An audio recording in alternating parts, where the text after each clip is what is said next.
All right, hello everybody again. In this lesson, we are going to look at applying Newton's laws, and specifically in a situation where there are more than one mass. There is more than one mass, um, and so looking at what happens when you're pulling or pushing on objects.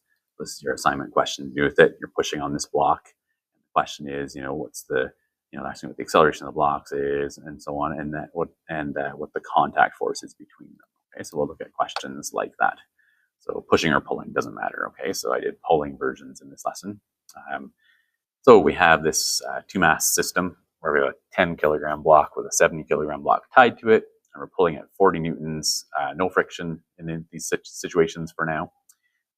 And you're just asked generically to determine the force in that string between the blocks. And you could be asked some leading questions that would help you through this. Okay, so the leading questions that would make sense that would help you through it is like, what's the net force on the system? Determine the acceleration of the system, because that is critical to get this worked out. Okay, so net force and acceleration, we know, of course, F net equals ma, right? So we know the net force on it's obviously 40, and that's the net force on the system as a whole. The mass of the system, of course, is the combined mass. That's part of the thing. That's critical part that a lot of people miss. And then we can just go ahead and do our equation, right? So we can solve for the acceleration because we have the force and we have the mass, so we can solve for acceleration. So let's do that. The first key step was to notice, obviously, you had the net force on the total mass. Second key step is to notice that the acceleration of the system is going to be the same as the acceleration of each of the masses. Okay, so yeah, let's do that. What do I do here? What I was supposed to backtrack here. Sorry. Let's do the math here for this. Okay, so we're going to get, obviously, that the net force is the 40.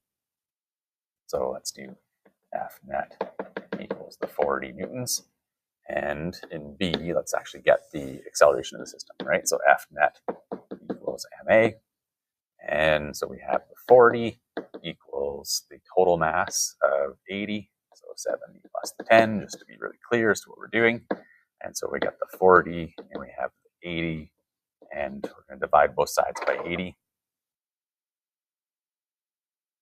And nice numbers, you can tell it's going to be 0.5. Okay, so 0.5 meters per second squared.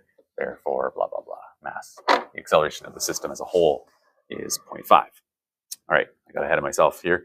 So your first key step's done, determine the acceleration of the system, right? The second key step, the next thing we need to do is realize that each part of that system has that same acceleration.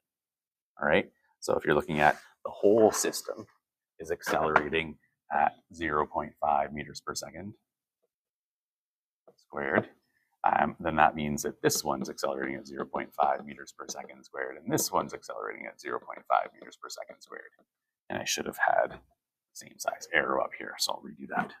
Right, so I'm just trying to show the whole system is accelerating at 0.5 meters per second squared, and so everything is. Okay, so that, with knowing that, that allows us to calculate the force on each one, right? The net force on each one.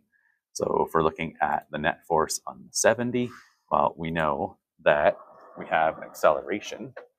So maybe I would do this where we have m equals 70 kilograms, acceleration equals 0.5 meters per second squared. And so what's the net force on it, right? So maybe not necessary in this case because it's pretty obvious, right? But we have F net equals ma, and so it's a 70 times a 0.5, which is 35.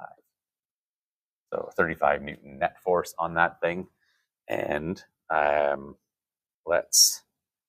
we can look at the net force on the 10 kilogram as well easily enough because it's literally just same idea, right? We have the 10 times the 0.5, so it must have a net force of 5 newtons on it. So we know the net force on each of the blocks at this point, and so we can look at the system again here.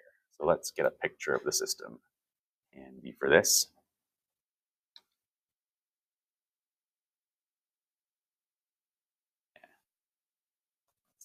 analyze this out a little bit.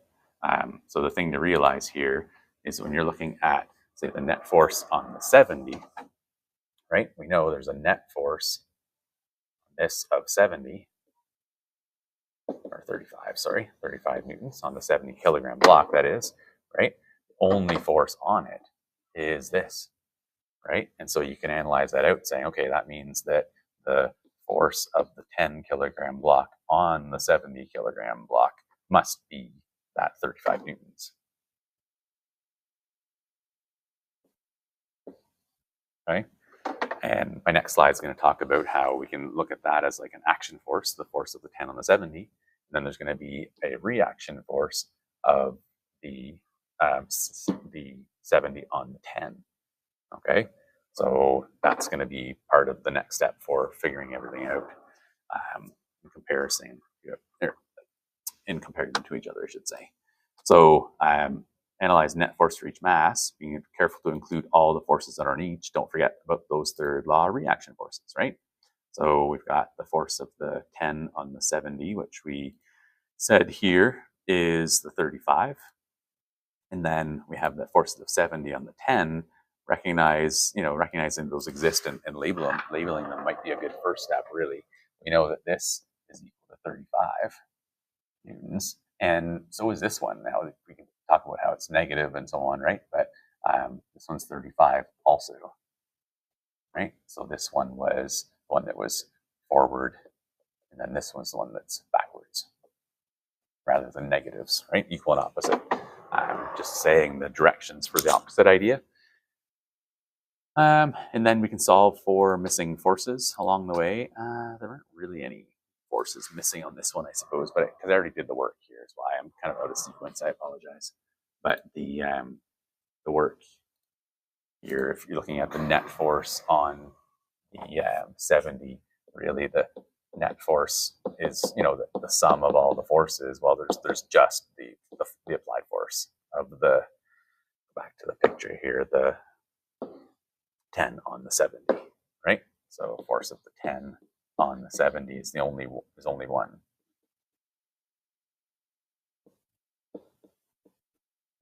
Right? And so really we're seeing that net force is equal to that 35 newtons, which I already kind of did. For the 10, for the 10 kilogram block, it's a little different. So let me just grab that picture and have it be here as well for us.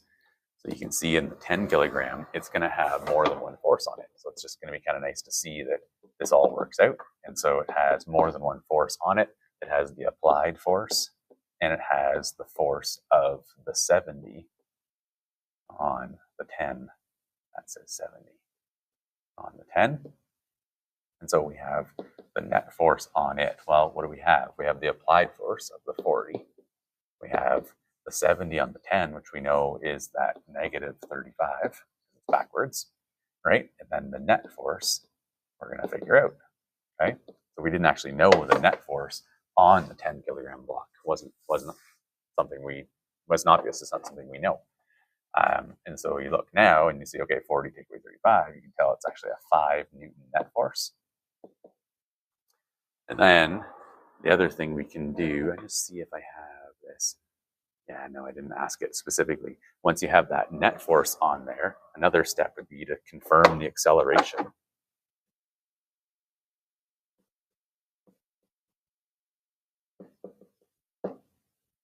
Right, it's supposed to be 0.5 meters per second squared, right? So we have F net equals ma. We have the 35 or 5 Newton net force, on it. And we know the mass is 10. And so we have the correct answer. Divide by 10, both sides, and we get the acceleration is 0.5 meters per second squared. And it's confirmed at that point, right?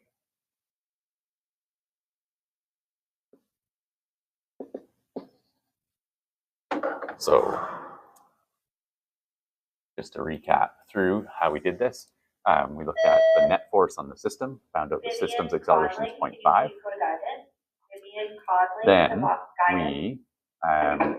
Then we looked at the forces on each of the masses, right? Knowing the acceleration on each. So I'm going to put that in as a key point here in case it's not obvious here, right? Realize that the acceleration of the system is the same as the acceleration of each of the masses. And so here, this one, you're saying, it has this and it has this, right, as well. So each have acceleration equal to 0.5 meters per second squared. And so that allows us to get the net force on each, right? So F net, this is F net on the 70. And this one's the F net on the 10. Works. And then other things to look at to do with this. Obviously, there's not much to do here because you just have the net force is really just that one force, so it's the 35, right? But in this case, you have these forces. This picture got kind of out of whack when I did this. We have the applied force of the 40, and we have a net force situation because we have two forces on it, and so on, right? So yeah, we could work the other way around too. We could have said, okay, I know this is going to have an acceleration of 0.5, and so figure out what this force backwards on it would be, which would confirm that the reaction force of negative 35 makes sense as well, right? I could show that just to show all the kind of possible questions here. Root copy. Get rid of that. So what if I said, to me again, moving things around. And so what I was saying was, we know the 0.5, right? So we have F net equals, use my train of thought is what I'm trying to do here. We were supposed to, thinking we could confirm that force, the minus 35, right? We're going to confirm that third law reaction force. So basically right here, we're wondering what this is.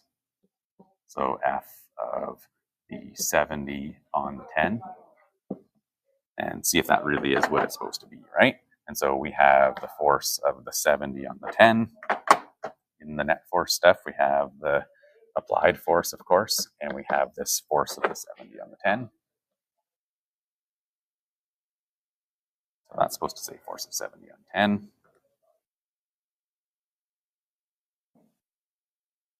And what we know over here is that F net equals MA. And we know 40, obviously, and we're looking for this thing. And so the mass is 10, and 0.5 is our acceleration.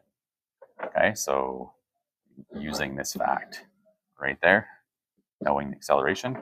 And so you can go the other way around and show that that force of 70 on 10 really is negative 35, like it's supposed to be, right? Because this is 5 equals a 40 plus the 70 on the 10 force, that reaction force. And so this confirms Newton's third law even this way, right? Where we subtract the 40 from both sides and showing that that reaction force really is that negative 35, right? So this confirms reaction force.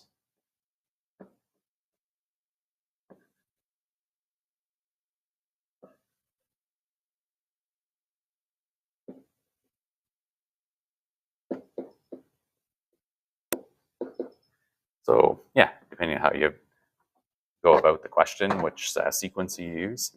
The first time I did it, I just sort of used the fact that Newton's third law is accepted and confirmed that it leads to the same accelerations as it should. I kind of like this method better though, right? It actually proves Newton's third law. Because obviously these are going to have the same acceleration. They're tied together, right? So I like that. Example 2, yeah, this was nothing. This was a leftover. Example 2 here. Oh, this one's the, oh, yeah. So this is, another example for us to look at, okay? So this time we have the heavy mass first, whereas this one we had the heavy mass second. And we'll talk about that later on as well, kind of results we get.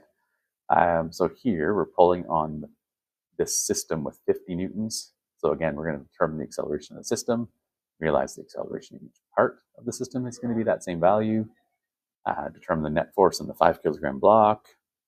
As a check, we could, confirm Newton's second law and third law as well.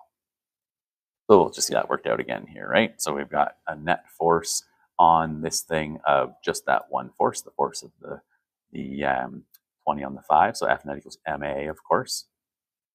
Oh, in this case, this is the whole system, right? F net equals ma. So the total mass of the system is the 5 plus the 20, and we have the force on it of 50. And so we divide out and we get an acceleration of 2 meters per second squared this time. And yeah, the net force, this is what I started off talking about here. The net force is just that one force. And then, of course, we know that this block's going to have an acceleration of 2 meters per second squared. So on it, we can say F net equals ma. Obviously, there's just the one force on it still, right? It's got that the tension force on it. And so FT1, you might call it, F tension force number 1. And so its mass times acceleration would be the 5 times the 2. So you can see it has a tension force of 10 newtons on it. Okay. And then what do I have here? Nope, the 20.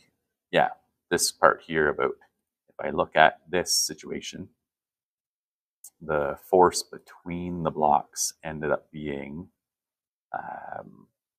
35 newtons, right? So of the 40 newtons, 35 is sort of transferred through to the 70 kilogram. In this case, it's kind of neat to notice that that because we're pulling on the heaviest block, the inertia there actually, think of it as absorb some of that force, right? It's not very hard to pull on the 5, and so not very much the force is transferred through the 20 kilogram block because it's hard to pull on. So just compare those two results. When you're pulling on the heavy block first, there's not much tension necessary in the string to make the rest of the system go. And we'll talk about that in terms of how trains are engineered as well. Like think of the forces between train cars we'll extend to later on. But we're basically there. Determine the acceleration of the 5 kilogram block using Newton's second law. So obviously this would just confirm that the acceleration is what it should be, right? So we're saying, okay, we've got a force of 10 newtons on it. It's a 5 kilogram block. And so the acceleration is confirmed, of course, to be 2 meters per second squared. Not really much done there. The other kinds of questions, right? Determine the net force on the 5 kilogram block. Oh yeah, so we already did that part, but then determine the reaction force part, right? So we know the 10 Newton force, right? And if we notice that that's really the force, the applied force on the 5 kilogram block, or you could put it as it's the 20 kilogram block on the 5, right? Then that's the action force on this block. The reaction force is the force it has on the 20, right? So now analyzing the 20 kilogram block. Pause for a sec here. All right, my voice is back. With this one, the 20 kilogram block has multiple forces on it, right? It has the applied force and the reaction force. So we're going to have the reaction force of the 5 on the 20, and of course the applied force. And so we can look at the fact that we would have 40 newtons in total, and we can confirm its acceleration, right? We have 40 newtons net force on a mass of 20, gives us that same acceleration of 2 meters per second squared. Or I could have gone the other way around and said, okay, obviously it's going to have an acceleration of 2 meters per second squared, and we would have solved for that reaction force of 10, right? So everything makes sense. It's self-consistent. You can look at it from multiple angles. It always works out. Okay? The forces and the accelerations are what they need to be to make the system operate the way it clearly does. So a nice opportunity to confirm this kind of thing with measurements. So this was an activity I did in the class where I had the 0.5 kilogram system here and the 1.25 kilogram system here, and I was pulling on it, and I was just measuring the force, and the acceleration of the system. So the next page confirms here that the acceleration of the system is about 4.3, right? There's 4 point something, 4 point something. Both of them are accelerating at about 4.3. And then the slide after that shows the forces. So let's calculate what the forces should be and then see the confirmation. So in this system here, we have what force on the blue? Well, it has to be whatever force is necessary to, this is the system one. I was tricked to get by my color coding here. So 4.3, this is for this one here. So it's going to be a red answer. So we have the whole system, 1.75, right? Times 4.3, the force necessary to make that happen would be 7.52 newtons. And if you're looking at the force of the red one on the blue, right, then you could look at how that force equals mass times acceleration as well. And so obviously we're going to have the mass of it, the 0.5, times the acceleration we know it has, same as the system. And so it should be 2.15 newtons. So we have an applied force, should be around 7.5. And the force that makes it through the system to this one should be about 2.15. And confirming here, one is about 2, right? And the other one is around 7. So pretty good result, right? Confirms our calculations make sense, matching real world actual results, right? So same kind of thing here. You look at the combined mass of 60, calculate what the acceleration of the system would be. Then you know this block is accelerating at that same amount, and so you can calculate the force of the 40 kilogram block on it. And then you could calculate what the net force is on this one, and but this is how it's asked here. Get the acceleration of the boxes, determine the force applies on that. Let's add in part C.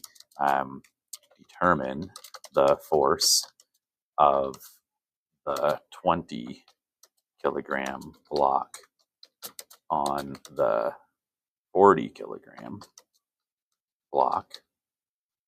I'm going to add in knowing that, well, basically knowing its acceleration, right? So I'll just leave it like that. And then, compare this. How do I do that? Compare that to the size of the 40 on the 20, right?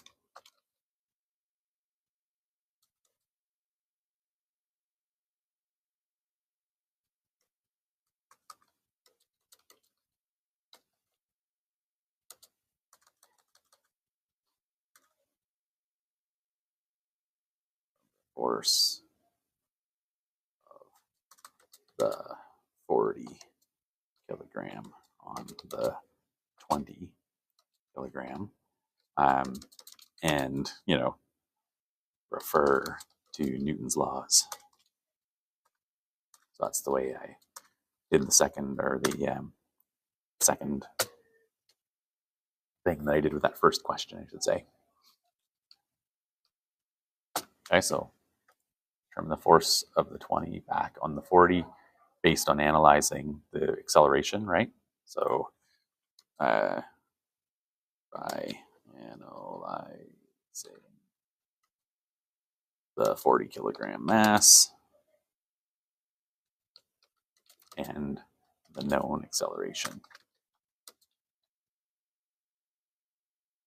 Right? Once you have the acceleration of the system, you know that the 40 kilogram block is accelerating that same amount. So yeah, you can work backwards and get that reaction force. So I like that. Let's get you to do that and submit that, and let me know if you need any help. All right, that's all for now. Thanks for watching.